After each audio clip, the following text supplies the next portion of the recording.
आज की खबर सिर्फ एक धार्मिक यात्रा से जुड़ी नहीं है, बल्कि हमें यह बताती है कि जब करोड़ों लोग एक जगह पर इकट्ठे होते हैं तो प्रशासन के सामने कितनी बड़ी चुनौती खड़ी होती है। तो ये खबर आ रही है हरिद्वार से। इसमें बताया जा रहा है कि हरिद्वार में आस्था का सैलाब तो उमड़ा, लेकिन इसके बाद सामने आई तस्वीरों ने सोचने पर मजबूर कर दिया है कि करीब 4.8 करोड़ कांवड़ियों ने पहुंचे वहां पर। जो पीछे रह गया, लगभग उनके पहुंचने के बाद जो पीछे रह गया वहां लगभग 7,000 मीट्रिक टन का कचरा। आखिर इतनी बड़ी धार्मिक यात्रा के बाद भी वहां सफाई और पर्यावरण की जिम्मेदारी को कैसे सुनिश्चित करना चाहिए, कैसे सुनिश्चित होगा, आखिर इस पे सवाल उमड़ा हुआ है। तो हम ये समझते हैं आखिर ये पूरी खबर क्या है हमारी इस वीडियो में।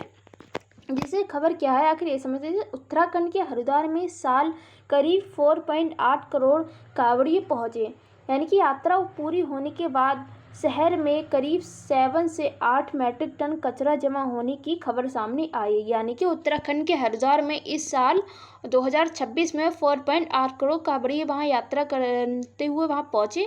तो वहाँ पर उनके आने जाने के बाद वहाँ पर 7.8 हज़ार मीट्रिक टन का कचरा वहाँ जमा हुआ है। ये खबर वहाँ सामने आई है। अब प्रशासन के सामने सबसे बड़ी चुनौती ये है कि हरिद्वार को साफ करना और भविष्य में इतनी बड़ी भीड़ के लिए बेहतर व्यवस्था तैयार करनी। यानी कि जो हरिद्वार का प्रशासन है उसके सामने भी चुनौती बनी हुई है। जब इतनी भीड़, लाखों में तादाद में इंसान आते हैं तो वहाँ कचरा इसलिए जब होता है तो इसके लिए उनके एक बेहतर व्यवस्था करना, वहाँ स्वच्छता रखना, ये सब प्रशासन के लिए एक चुनौती बनी हुई है। इसके लिए वो व्यवस्था, ये भीड़ के लिए, भविष्य में इतनी बड़ी भीड़ आगे भी हो सकती है, तो इसके लिए भीड़ के लिए बेहतर व्यवस्था करना इसके लिए एक चुनौती बनी हुई है।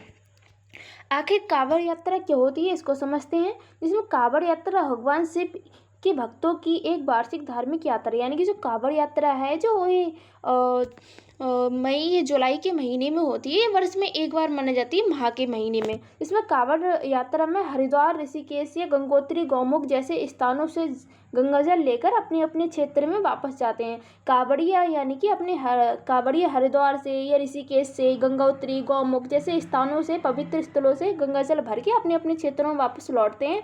उससे जल भर के वहाँ से अपने भगवान शिव का जल अभिषेक करते हैं। यानी कि अपने क्षेत्र, जब ये कांवड़िया पवित्र स्थलों से जल भर के जाते हैं तो अपने क्षेत्र के भगवान शिव को जल अभिषेक करते हैं वहाँ जाके। और फिर उत्तराखंड के पर्यटन विभाग का भी कहना है कि कांवड़ यात्रा को गंगाजल से लेकर भगवान शिव को अर्पित करने वाली वार्षिक यात्रा के रूप में बताता है वह। यानी कि जो उत्तराखंड का पर्यटन विभाग है वह बताता है जो कांवड़ यात्रा है वो गंगाजल लेके कांवड़िए जाते हैं, भगवान शिव को अर्पित करते हैं, ये उनकी वार्षिक यात्रा है, इसलिए उसने ये बताया है। इस यात्रा का प्रमुख केंद्र हरिद्वार है, जहाँ गंगा हिमालय से निकलकर मैदानी क्षेत्र में प्रवेश करती हैं। यानी कि जी इसका एक प्रमुख केंद्र हरिद्वार है, जहाँ से अधिकतर कांवड़िया गंगाजल भर के लेके आते हैं। तो ये जो गंगा है वो हिमालय से निकलती हैं, वो तो सबको पता है। फिर वो मैदानी क्षेत्र में प्रवेश करती हैं जो हरिद्वार है। वहाँ हरिद्वार को धार्मिक दृष्टि से बहुत बड़ा महत्वपूर्ण स्थल माना जाता है और यहाँ पर साल में कांवड़ मेला आयोजित किए जाते हैं। यानी कि जो हरिद्वार है वहाँ पर एक धार्मिक दृष्टि से एक बहुत महत्वपूर्ण हिस्सा माना जाता है इसको, यानी कि स्थल माना जाता है। और हर साल यहाँ काफ़ी लाखों में, करोड़ों में यहाँ तादाद में भीड़ इकट्ठी होती है। कांवड़ मेला यहाँ महीने में या साल में हर एक महीने लगता है। और फिर इसमें जो यात्रा है, यह यात्रा उत्तराखंड में कहाँ होती है इसको समझते हैं। सबसे महत्वपूर्ण स्थान, सबसे पहले हम ये समझते हैं हरिद्वार का हर की पौड़ी क्षेत्र। यहाँ कांवड़िए गंगा से जल लेते हैं और फिर अपने गंतव्य की ओर वापस जाते हैं। यानी कि जो कांवड़िए हैं वो हरिद्वार के हर की पौड़ी है, वहाँ से गंगा जल भरते हैं, फिर अपने जो गंतव्य है यानी कि अपने क्षेत्र में गंगा जल लेकर वापस लौट जाते हैं। और कांवड़ यात्रा केवल उत्तराखंड तक सीमित नहीं रहती है। यानी कि जो कांवड़ यात्रा है केवल उत्तराखंड तक सीमित नहीं है कि उत्तराखंड के लोग यहाँ कांवड़ यात्रा में यानी कि हर की पौड़ी या तो, यानी कि क्योंकि यहाँ कांवड़ यात्रा उत्तर भाग के अलग अलग राज्यों से आते हैं। जो कांवड़िए हैं वो उत्तर भारत के अलग अलग राज्यों से भी आते हैं, केवल उत्तराखंड से नहीं, और जल लेकर अपने अपने क्षेत्र में लौट जाते हैं। और 2026 में ऐसा क्या खास हुआ था जो ये खबर इतनी चर्चा में है इसको समझते हैं। 2026 में हरिद्वार में लगभग 4.8 करोड़ कांवड़ियों के आने का आंकड़ा सामने आया है। यानी कि जो 2026 में कांवड़ियों का आंकड़ा काफ़ी आया है और पिछले वर्ष के तादाद में। और पिछले वर्ष 2025 के लगभग अगर हम बात करें तो 4.5 करोड़ के आंकड़े सामने आए थे, यानी कि अधिक, यानी कि इस बार नया रिकॉर्ड बना है यात्रा का। और मुख्य चरण इसमें 11 अगस्त 2026 तक चला है, यानी कि जो कांवड़िए हैं उनका जो मुख्य रिकॉर्ड है 11 अगस्त 2026 तक चला है, यानी कि पिछले की तादाद में इस बार कांवड़िए कुछ ज़्यादा हैं। और इसी दौरान बड़ी संख्या में श्रद्धालुओं ने गंगा जल लिया है। तो इसी दौरान जो वहाँ की संख्या है, वहाँ संख्या में वृद्धि हुई थी।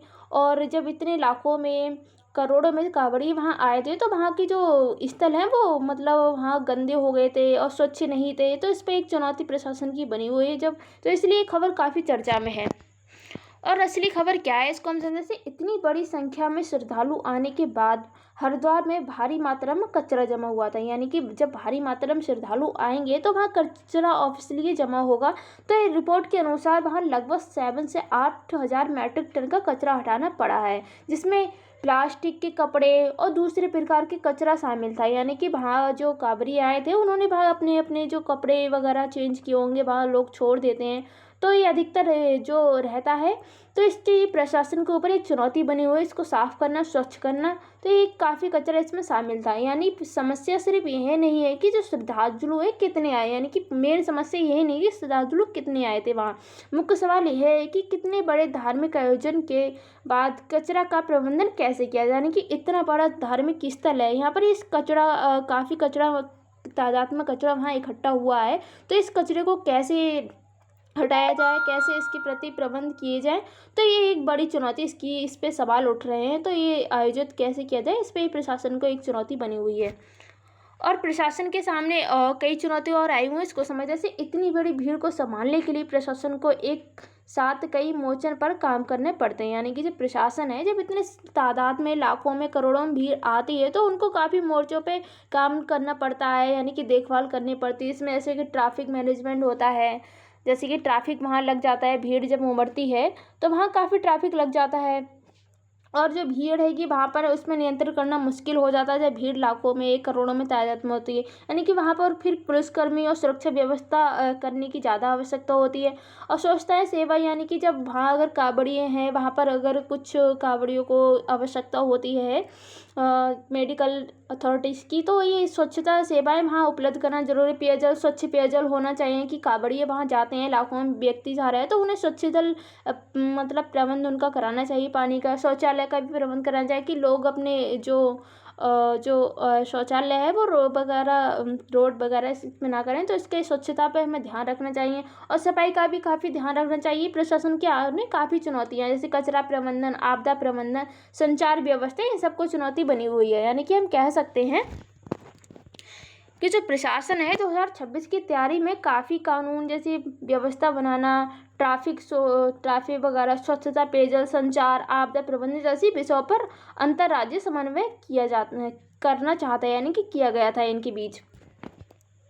और ट्रैफिक की चुनौती किस प्रकार है, जैसे कि हम समझते हैं, जैसे करोड़ों लोगों के आने से सामान्य यातायात को प्रभावित होना स्वाभाविक है। यानी कि जब करोड़ों लोग तादाद में आएंगे तो वहाँ के जो यातायात है, साधन है, यानी कि जो वहाँ की गाड़ियाँ उनको चलने में काफ़ी रुकावट आ सकती है। तो ये यातायात का वहाँ पर काफ़ी समस्या हो सकती है। इसलिए प्रशासन को कई जगह रोड डाइवर्सन और यातायात नियंत्रण करना पड़ता है। तो इसलिए प्रशासन के सामने ट्रैफिक भी एक चुनौती है। 2026 में दिल्ली हरिद्वार हाईवे पर भी यात्रा के दौरान वाहनों के लिए विशेष प्रतिबंध और विकल्प यातायात की व्यवस्था की गई थी। यानी कि जो दिल्ली का हाईवे है, जो हरिद्वार हाईवे यात्रा पर जाता है, उसको जो वहाँ के वाहन हैं उन्हें विशेष प्रबंध लगाए थे। यानी कि विकल्पीय यातायात विकल्पीय यातायात, जैसे कुछ ही यातायात वहाँ जाने की अनुमति मिली थी। तो इस व्यवस्था को लागू किया गया था वहाँ पे। फिर इसको हम समझे जैसे कि साथ ही रिपोर्ट के अनुसार यह भी बताया कि बेहतर अग्रिम ट्रैफिक प्लानिंग और नई दिल्ली देहरादून जैसे एक्सप्रेस रोड से इस बार पिछले वर्षों की तुलना में व्यवधान काम करने में मदद मिली है। यानी कि एक्सप्रेस वे जैसे कि प्लानिंग नई दिल्ली देहरादून जैसे कि रिपोर्ट के अनुसार उन्होंने बताया है कि पिछले वर्षों की तुलना में व्यवधान करने में इससे हमें मदद मिली है। और पर्यावरण की चुनौती अगर हम समझे, जैसे धार्मिक आस्था और पर्यावरण संरक्षण की कमी की तुलना हमेशा रहती है। यानी कि जब धार्मिक आस्था है तो पर्यावरण हमेशा इसकी एक चुनौती रहती है। दोनों में संतुलन यानी कि बैलेंस बनाए रखना इसकी एक चुनौती बनी हुई है। जैसे गंगा भारत की प्रमुख नदियों में से एक है और हमारे भारत की सबसे लंबी नदी गंगा को ही माना जाता है सबसे बड़ी। और हरिद्वार में लाखों करोड़ों लोगों से लाखों करोड़ों लोग इससे धार्मिक रूप से जुड़े हुए हैं, यानी कि इस गंगा नदी से काफ़ी लाखों करोड़ों लोग धार्मिक रूप से इससे जुड़े हुए हैं। लेकिन यदि प्लास्टिक, कपड़े और अन्य कचरा खुलेआम में छोड़ दिए जाते हैं तो इससे एक चुनौती बनी हुई है पर्यावरण को लेकर। जैसे कि नदी और घाटों को स्वच्छता प्रभावित होता है, यानी जो वहाँ के नदी हैं, घाटों हैं, वो स्वच्छता में जो प्रभावित हो जाती है उनकी, और स्थानीय पर्यावरण पर दबाव पड़ता है। जैसे वहाँ की जो स्थानीय पर्यावरण उस पर दबाव पड़ता है, तो इस पे एक ये काफ़ी चुनौती बनी हुई है। सफाई की लागत बढ़ती रहती है, इस पे ये चुनौती बनी हुई है। शहरों और स्वच्छता व्यवस्था पर दबाव पड़ता है, वहाँ के जो शहर है वहाँ की स्वच्छता पर दबाव पड़ता है, यानी कि लाखों में, करोड़ों में जब व्यक्ति वहाँ जाते हैं तो पर्यावरण वहाँ दूषित होता है, प्रदूषण, पानी, हर चीज़ वहाँ दूषित होता है। इसलिए संदेश ये होना चाहिए कि आस्था भी रहे और स्वच्छता भी रहे।